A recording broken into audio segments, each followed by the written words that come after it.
વિદ્યાર્થી મિત્રો નમસ્કાર। આજે આપણે સ્વાધ્યાય 1.2 માં પાંચમા દાખલા સુધી પહોંચ્યા છીએ। ચાર દાખલા સુધી આપણે થઈ ગયા હતા।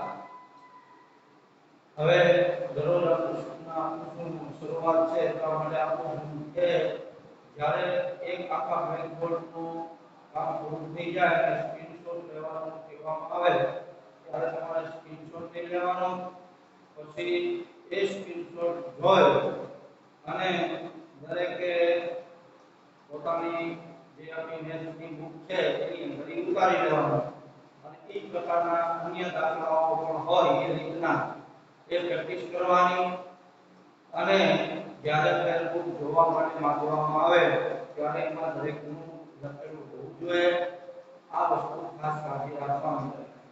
હવે આપણે સ્વાધ્યાય 1.2 એનો દાખલો 5 કોઈ પ્રાકૃતિક સંખ્યા કેટલી માટેના નથી n માટે ક્ષની n ઘાતનો અંતિમ અંક ક્ષની n ઘાત મતલબ ક્ષની 1 ઘાત કરો ક્ષની 2 ઘાત કરો ક્ષની 3 ઘાત કરો એનું સાદુરૂપ આપો અને એનો અંતિમ અંક શૂન્ય થાય કે નહીં તે ચકાસો। તો એ આપણે જનરલી સામાન્ય રીતે આ રીતે ચકાસીએ।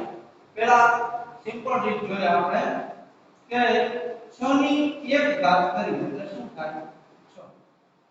6 ની 2 ઘાત કરીએ એટલે 6 ગુણ્યા 6 એટલે 6 6 6 ની 3 ઘાત કરો 6 ગુણ્યા 6 ગુણ્યા 6 6 6 36 36 6 તો આપણે અહીંયા ત્રણ ઉદાહરણ જોયા એમાં 6 ની n ઘાત એટલે 1 2 3 ઘાત એમાં એકમનો અંક અહીંયા 6 આવ્યો અહીંયા પણ 6 આવ્યો અહીંયા પણ 6 આવ્યો તે શૂન્ય થતો નથી।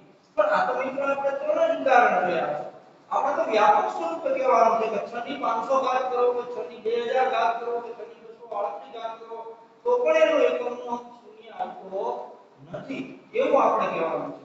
તો એના માટે તેને સૂત્રો આપણે જોઈએ તો 6 ની n ઘાત બરાબર તો કે 6 ને આપણે આ રીતે ભાગ કરી શકીએ 2 ગુણ્યા 3 અવિભાજ્ય જે ગઈકાલે આપણે આગલા લેક્ચરમાં જોયું કે કોઈ પણ સંખ્યાને અવિભાજ્ય અવયવ સ્વરૂપે ક્રમને અવગણીને આપણે ગોઠવી શકીએ કે યુક્લિડનું જે પ્રમેય હતું એ પ્રમાણે। તો 2 3 6 ની n આપણા ઘાતાંકના નિયમ મુજબ બે સંખ્યાના ગુણાકારની ઘાત બરાબર અલગ અલગ ઘાતનો ગુણાકાર મતલબ 2 ની પણ n ઘાત ગુણ્યા 3 ની પણ આ 6 ની n। હવે કોઈ પણ સંખ્યા માં એકમનો અંક શૂન્ય હોય તો તે સંખ્યાનો એક અવયવ 5 હોય। આ સનાતન સત્ય છે। કોઈ भी સંખ્યા લો તમે માનો કે 20 લ્યો એકમનો અંક શું છે 0 તો 20 નો એક અવયવ 5 હોય 5 4 20 આમ થાય 5 4 20 એક અવયવ 5 હોય મતલબ કોઈ પણ એકમની શૂન્ય વાળી સંખ્યા તમે લઈ લો 100 લ્યો તમે એકમનો અંક શૂન્ય તો 20 500 5 એક અવયવ હોય ને હોય જે સંખ્યાનો એકમનો અંક શૂન્ય હોય એનો એક અવયવ 5 હોય। તો અહીં 6 ના અવિભાજ્ય અવયવ 2 અને 3 છે 5 નથી 5 નો સીધો મતલબ થઈ ગયો કે એના અવયવમાં 5 આવતું નથી એટલે એની ગમે એટલી ઘાત કરશો એકમનું શૂન્ય આવશે નહીં। એ અંકગણિતના આપણા મૂળભૂત પ્રમેય છે એની અનન્ય શરત અનુસાર એવું કહી શકીએ કે 5 નથી આથી 6 ની n ઘાતનો એકમનો અંક શૂન્ય ન એનો એકમનો અંક શૂન્ય હોય અને તે આપણે કહીશું બહુ સિમ્પલ વસ્તુ છે। ધ્યાનથી સમજો. ચાલો પછી છઠ્ઠો દાખલો સમજાવો કે 7 ગુણ્યા 11 ગુણ્યા 13 વત્તા 13 આ ત્રણેયનો ગુણાકાર વત્તા અને બીજી સંખ્યા છે 7 ગુણ્યા 6 ગુણ્યા 5 ગુણ્યા 4 ગુણ્યા 3 ગુણ્યા 2 ગુણ્યા 1 અને વત્તા 5. એ શા માટે વિભાજ્ય સંખ્યાઓ છે? વિભાજ્ય શા માટે છે એવું કહેવાનું. તો આપણે પહેલી સંખ્યા લઈએ 7 ગુણ્યા 11 ગુણ્યા 13 વત્તા 13. આ એક સળંગ સંખ્યા છે. 7 ગુણ્યા 11 ગુણ્યા 13 ગુણાકાર કરવાની જરૂર નથી આપણે, પણ આ એક સળંગ સંખ્યા છે. આ ગુણાકારમાં 13 છે વત્તા બીજા 13, તો બંનેમાંથી 13 છે એ સામાન્ય નીકળે છે. માટે અહીંયા 13 સામાન્ય કાઢો એટલે 7 ગુણ્યા 11 વત્તા અહીંથી 13 નીકળી જાય એટલે તો આ 11 7 77 વત્તા 1 એટલે 78 ગુણ્યા 13 આવ્યો. આપણે આ 78 આવ્યો મતલબ નથી અત્યારે તો વાત એ આવી કે આ કાઉન્સની જે સંખ્યા છે એને ગુણ્યા શું છે 13. એટલે આખી સંખ્યા કેવી આવી? તો આખી સંખ્યાને તમે 13 વડે ભાગી શકો. માટે કહેવાય કે 7 ગુણ્યા 11 ગુણ્યા 13 વત્તા 13 એ 13 વડે વિભાજ્ય છે. 13 વડે વિભાજ્ય છે એટલા માટે આપણે કહી દીધું કે ભાઈ એમાંથી 13 સામાન્ય નીકળો એટલે 13 વડે વિભાજ્ય છે. હવે બીજી સંખ્યા એ પ્રમાણે 7 ગુણ્યા 6 ગુણ્યા 5 ગુણ્યા 4 ગુણ્યા 3 ગુણ્યા 2 ગુણ્યા 1 વત્તા 5. તો આ બંનેમાંથી પણ 5 સામાન્ય નીકળે છે. 5 સામાન્ય કાઢો એટલે 7 ગુણ્યા 6 ગુણ્યા 4 ગુણ્યા 3 ગુણ્યા 2 ગુણ્યા 1 વત્તા 1. તો આ સંખ્યા પણ 5 વડે વિભાજ્ય છે. માટે કહેવાય 7 ગુણ્યા 6 ગુણ્યા 5 ગુણ્યા 4 ગુણ્યા 3 ગુણ્યા 2 ગુણ્યા 1 વત્તા 5 એ 5 વડે વિભાજ્ય છે. તો આ બંને સંખ્યાઓ શા માટે વિભાજ્ય છે કે એમાં 5 અવયવ આવ્યો છે, આમાં 13 અવયવ આવ્યો એટલા માટે આ 13 વડે વિભાજ્ય છે. આ ત્યાર પછીનો દાખલો 7મો. એક રમતના મેદાનમાં વર્તુળાકાર માર્ગ છે. હવે આવો એક માર્ગ છે વર્તુળાકાર. સોનિયા તેનું એક પરિભ્રમણ પૂર્ણ કરતા, હવે આ એ બિંદુ કહીએ સોનિયાને એ કહીએ. સોનિયા અહીંથી ચાલવાનું શરૂ કરે તો એ 18 મિનિટે ફરી પાછી એ બિંદુએ આવે. 18 મિનિટ લાગે છે પરિભ્રમણ પૂર્ણ કરતા. જ્યારે રવિને તેનું એક પરિભ્રમણ પૂર્ણ કરતા 12 મિનિટ લાગે. રવિ નામનો વ્યક્તિ બી છે એ અહીંથી પરિભ્રમણ કરે તો એ 12 મિનિટમાં આવે. હવે આપણે સરળતાથી સમજી શકીએ કે બંને એકી સાથે દોડવાનું શરૂ કરે તો 12 મિનિટે બી છે એ અહીંયા હશે. રવિ બી પાછો અહીંયા આવી ગયો છે, પણ સાનિયાને 18 મિનિટ લાગે છે એટલે 12 મિનિટે અહીંયા આવે ક્યાં પહોંચી હશે, એ પાછળ હશે. એટલે આપણો પ્રશ્ન શું છે યાદ રાખજો. ધારો કે બંને એક જ સમયે એક જ બિંદુએ એક જ દિશામાં બંને એક જ વાર એક જ સમયે એક જ બિંદુથી એક જ દિશામાં પરિભ્રમણ કરવાનો પ્રારંભ કરે છે તો કેટલી મિનિટ બાદ બંને ફરી પ્રારંભ બિંદુ પર ભેગા થશે? હવે તમને પહેલા સમજાવ્યું કે એક રાઉન્ડ પૂરો કરશે ને રવિ એ 12 મિનિટમાં એ પાછો મૂળ જગ્યાએ આવી જશે, પણ રવિના આ સોનિયા આવી નહીં, એ હજી અહીંયા ક્યાંક પડી જશે 12 મિનિટ. એનો મતલબ એ ધીમી છે. તો ફરી પાછું 12 મિનિટ થશે. હવે અહીંયા જોયા પહેલા આપણે સોનિયા, પછી જોઈએ રવિના. તો સોનિયાને 18 મિનિટ લાગે, એક પરિભ્રમણ 18 મિનિટે પૂરું કરશે, બીજું 36, બીજું 54, 72, 90, 108. આમ પરિભ્રમણ પૂર્ણ કરવા માટે એક પરિભ્રમણ, બે પરિભ્રમણ કરવા માટે સમય 3, 4, 5 અને 6. એ શું આપણે આ સમજી ગયા છો કે આ 18 ના અવયવી છે, 18 ના અવયવી. જ્યારે કોઈને 12 મિનિટ લાગે છે તો 12 12 24 12 3 36 12 4 48 12 5 60 12 7 84 તો આ એવો સમય પ્રાપ્ત થાય. તો એક પરિભ્રમણ 12 મિનિટમાં થશે, આ 18 મિનિટમાં 12 મિનિટમાં, આ બીજું પરિભ્રમણ 36 મિનિટમાં થશે, આ 24 મિનિટમાં, બે પરિભ્રમણ પ્રાપ્ત થશે. એમ કરતા કરતા આપણે જશું તો આ પરિભ્રમણ એક એવું આવ્યું 72 મિનિટે કે સોનિયાએ લઘુત્તમ સામાન્ય અવયવ આવ્યો. સોનિયાએ 12 મિનિટમાં 1 2 3 ને 4 પરિભ્રમણ સોનિયા પૂરા કરશે એટલે એને 72 મિનિટ લાગશે. જ્યારે રવિ છે 1 2 3 4 5 અને 6 પરિભ્રમણ પૂરા કરી લેશે 72 મિનિટ. પણ સોનિયા છે 4 પરિભ્રમણ પૂરા કરશે, રવિ છે 6 પરિભ્રમણ પૂરા કરશે, પણ બે પાછા મૂળ જગ્યાએ ભેગા થઈ જશે.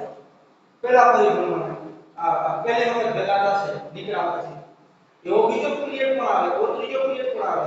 અવયવી તો સરખા આવવાના છે, પણ આપણને એમ કીધું છે કે જેટલી મિનિટ બાદ ફરીથી ભેગા થશે તો 72 મિનિટ પછી બંને ભેગા થશે. આ એનો લસા. આ એનો શું કયો? લસા. એટલે હવે બંને ભેગા થાય તે સમય એટલે શું? તો કે લસા. આપણે સમજાયું, આપણે ગણવો કઈ રીતે? તો કે લસા 18 અને 12 અને 18 નો લસા શોધો. એટલે ઈ સમય આપણો પોતે અહીંયા આવ્યો છે, પણ આપણે કેમ શોધતા લસા? તો કે 18 ના અવિભાજ્ય કયો પાડો? 2 થી ભાગ આવશે, 2 9 18, 9 ને પાછા 3 થી ભગાશે, 3 3 9, આ 18 ના અવયવ પડી ગયા. હવે 12 ના અવિભાજ્ય અવયવ પાડો.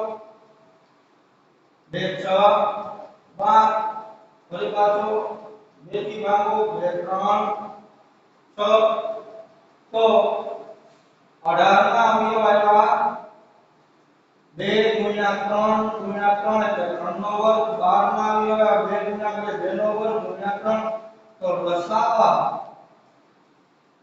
18 અને 12 બરાબર 2 અહીંયા એક વાર, અહીંયા બે વાર, તો આપણે વધારે વખત લેવાશે. લસામાં 3 અહીંયા એક વાર, અહીંયા બે વાર, તો વધારે વખત લેવાશે. 2 નો વર્ગ 4, 3 નો વર્ગ 9, 4 9 36 36, હા 9 હા 36, બરાબર. તો અહીંયા પણ આપણે જે 72 ની વાત કરી છે, પણ 36 પેલો લસા આવી ગયો એટલે 36 મિનિટ લઈ ભેગા થઈ જાય છે. આ બે પરિભ્રમણ પૂરા કરશે, આ ત્રણ પરિભ્રમણ. તો 36 મિનિટ આપણે 72 ની વાત કરી હતી, પણ અહીંયા પેલો લઘુત્તમ સામાન્ય અવયવીમાં નાનો 36 આવી ગયો એ આપણે ધ્યાન રાખવું. એ ખાસ ચેક કરવાનું. તો હવે આ 36 મિનિટે બંને પરિભાષા એટલે સંજ્ઞા બે પરિભ્રમણ પૂરા કરશે એટલે પાછી મૂળ જગ્યાએ આવશે. 36 મિનિટ પછી રવિ 12 36 ત્રણ પરિભ્રમણ પૂરા કરી પરિભાષા મૂળ જગ્યાએ આવશે. એટલે બંને ફરી પરિભ્રમણ કરી પ્રારંભ બિંદુએ ભેગા થાય. 36 મિનિટ બાદ પ્રારંભ બિંદુએ મળશે. ત્યારે 36 મિનિટે બંને પ્રારંભ બિંદુ આગળ ભેગા થશે. ચાલો આનો સ્ક્રીનશોટ લઈ લેજો.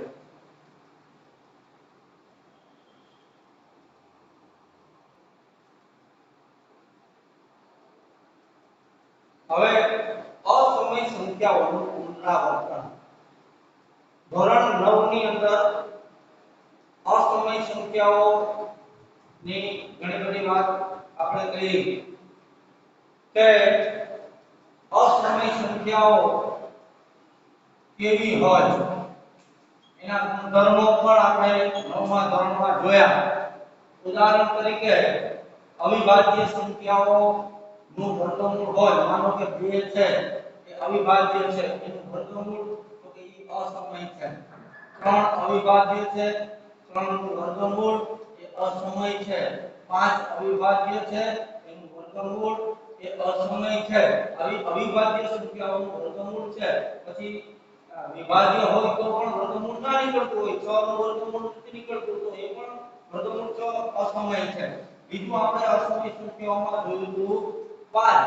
પાઈ એ પણ અસમય સંખ્યા છે કારણ કે પાઈ નું આપણે એપ્રોક્સિમેટ વેલ્યુ લઈએ છીએ 3.14 કે 22 સપ્તમાઉ પણ ખરેખર પાઈ છે એ અનંત અનાવૃત દશાંશ છે. એ આપણે નોમમાં પણ જોયું હતું એટલે એ અસમય સંખ્યા છે. બીજી આપણે એવી સંખ્યાઓ દશાંશ સ્વરૂપની લખતા હતા આપણે આગળ પણ વાત કરીશું. માનો કે 0.05 આમ અનંત તો આ અનંત અનાવૃત દશાંશ પ્રકારની સંખ્યાઓ પણ અસમય છે. આ બધી અસમય સંખ્યાઓ છે. તો એની વાત તો આપણે નવમા ધોરણમાં કરી હતી પણ વ્યાપક સ્વરૂપે અસમય સંખ્યાઓ છે એ સાબિત આપણે ત્યારે કર્યું નહોતું. અહીંયા આપણે એ સાબિત કરવાનું છે. તો સૌપ્રથમ એ પહેલા આપણે પ્રમેય 1.3 નો અભ્યાસ કરીએ. પ્રમેય 1.3 ધારો કે P એક અવિભાજ્ય સંખ્યા છે. ધન પૂર્ણાંક a માટે a નો વર્ગ એ p વડે વિભાજ્ય હોય તો a પણ p વડે વિભાજ્ય હોય. હવે આ પ્રમેય સમજીએ શું કહે છે. p એ એક અવિભાજ્ય સંખ્યા છે. ઉદાહરણ તરીકે આપણે અહીંયા લઈએ કે p બરાબર 3 છે. પરિબળમાં અવિભાજ્ય છે. અવિભાજ્ય સંખ્યા. ધન પૂર્ણાંક a માટે a નો વર્ગ એ માનો કે ધન પૂર્ણાંક a બરાબર આપણે 6 લઈએ તો a નો વર્ગ એટલે 6 નો વર્ગ. 6 નો વર્ગ શું થયો? 36. તો a નો વર્ગ એ p વડે વિભાજ્ય 36 છે એ વર્ગ ભાગ્યા p એટલે 36 ભાગ્યા 3 બરાબર 5. તો મતલબ a વર્ગ એ 3 વડે p વડે a વર્ગ એ p વડે વિભાજ્ય હોય બરાબર. તો a પણ p વડે વિભાજ્ય થાય એટલે હવે a ભાગ્યા p કરો તમે તો 6 ભાગ્યા 3 કરો તો 3 ફેરે. પણ હવે માનો કે હું અહીંયા p બરાબર 7 લો અને a બરાબર 6 જ લો અથવા 5 લો. p બરાબર 5 a બરાબર 6 તો હવે હું a વર્ગ ભાગ્યા p કરું. a વર્ગ એટલે 36 છે ભાગ્યા p એટલે 5. 5 7 35 દશાંશમાં કિંમત આવશે વિભાજ્ય નથી. તો અહીંયા a વર્ગ p વડે a વર્ગ વિભાજ્ય નથી. p વડે a વર્ગ વિભાજ્ય નથી. તો પછી p થી a પણ વિભાજ્ય નહીં થાય. જુઓ 6 ભાગ્યા 5 ઈ પણ નહીં. માટે a પણ p વડે વિભાજ્ય નથી. એટલે કહેવાનો મતલબ શું થયો કે જ્યારે કોઈ પણ અવિભાજ્ય p માટે જો a વર્ગ p વડે ભાજ્ય હશે તો a પણ p વડે ભાજ્ય થાય. એમ આ એક માત્ર ઉદાહરણ સમજવા માટે આપણે કે જ્યારે પણ પ્રમેય 1.3 ફરી પાછું એક વખત રિપીટ કરાવું કે કોઈ પણ અવિભાજ્ય સંખ્યા p માટે કોઈ પણ ધન પૂર્ણાંક a એવો મળે કે જો a વર્ગ એ p વડે ભાગી શકાય. a વર્ગ ને p વડે ભાગી શકાય એટલે વિભાજ્ય હોય તો a પણ p વડે વિભાજ્ય થાય. હવે આ વસ્તુનો ઉપયોગ હમણાં આવશે આપણે પ્રમેય 1.4.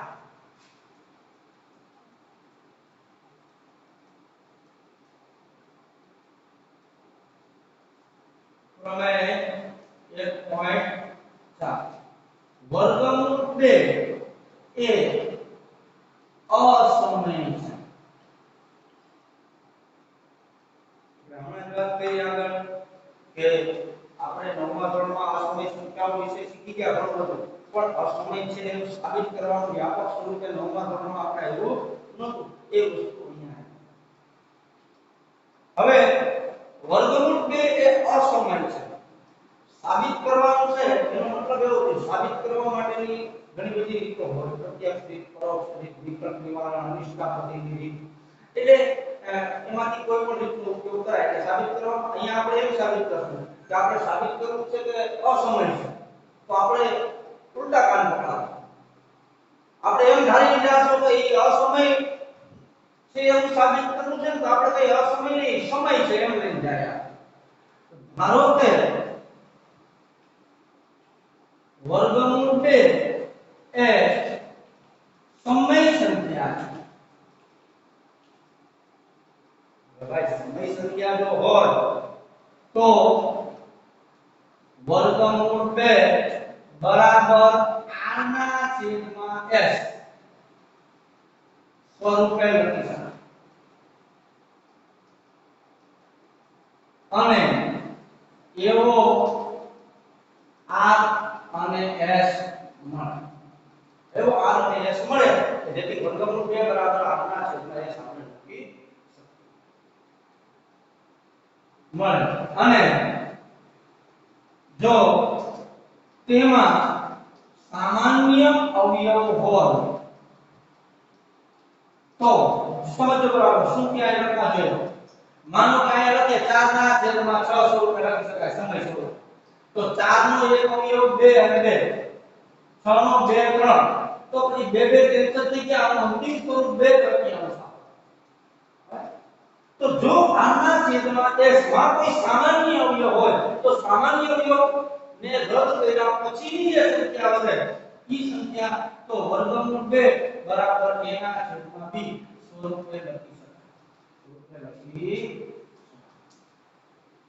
એટલે એનો મતલબ મૂક્યો કે a ના છેદમાં b બરાબર વર્ગમૂળ 2. આ કેવી આપણે લઈને જાય છે અત્યારે મિત્રો સમય લઈને જાય છે ધ્યાન રાખજો મગજમાં રહેવું જોઈએ.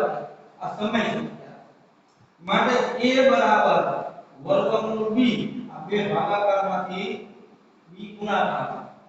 હવે બંને બાજુ વર્ગ કરતા એટલે a નો પણ વર્ગ વર્ગમૂળ 2 નો પણ વર્ગ અને b નો પણ બંને બાજુ વર્ગ લેતા તો a વર્ગ બરાબર વર્ગમૂળ 2 નો વર્ગ એટલે 2 વર્ગમૂળ 2 નો વર્ગ વર્ગમૂળ 4 4 નો વર્ગમૂળ 2 અને b નો વર્ગ. મિત્રો આ શું પરિસ્થિતિ આવી એ જોઈ લો. a વર્ગ બરાબર 2 ગુણ્યા b નો વર્ગ એટલે a વર્ગ નો એક અવયવ 2 પણ છે અને એક અવયવ b વર્ગ પણ છે. એટલે એક અવયવ 2 છે એનો મતલબ 2 વડે ઈ વિભાજ્ય છે. માટે કહેવાય કે a વર્ગ એ 2 વડે વિભાજ્ય છે. આ પ્રમાણે a વર્ગ 2 વડે જો વિભાજ્ય હોય તો એ પણ 2 વડે વિભાજ્ય થાય. માટે a પણ 2 વડે વિભાજ્ય છે. સંદર્ભમાં શું આવે તો પ્રમેય 1.3 જો a વર્ગ 2 વડે વિભાજ્ય હોય તો એ પણ 2 વડે વિભાજ્ય છે.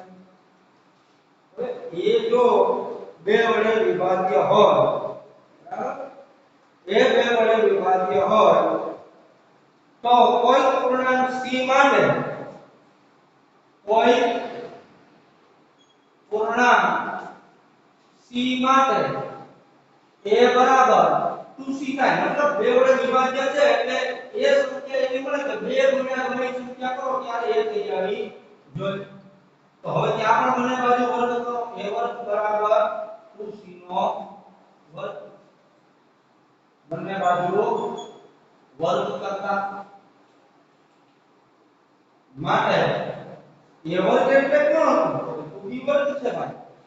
2b વર્ગ બરાબર 2 નો વર્ગ 4 c નો વર્ગ c વર્ગ કારણમાં લખાય a વર્ગ બરાબર 2b વર્ગ માટે b વર્ગ બરાબર 4c નો વર્ગ બે ગુણાકારમાંથી ભાગાકારમાં 2 2 4 માટે b વર્ગ બરાબર 2c નો વર્ગ તો આ પણ એવું આવ્યું મિત્રો b વર્ગ બરાબર 2 ગુણ્યા c નો વર્ગ એટલે કે b વર્ગ એ 2 વડે વિભાજ્ય છે માટે b એ પણ 2 વડે વિભાજ્ય થાય પ્રમેય 1.3 અને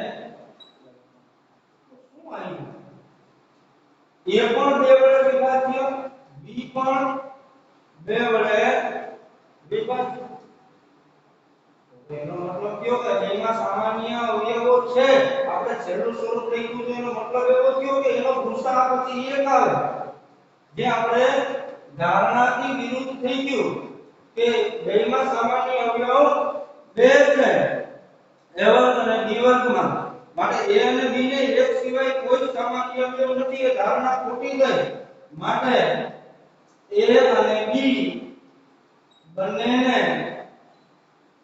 સામાન્ય અવયવ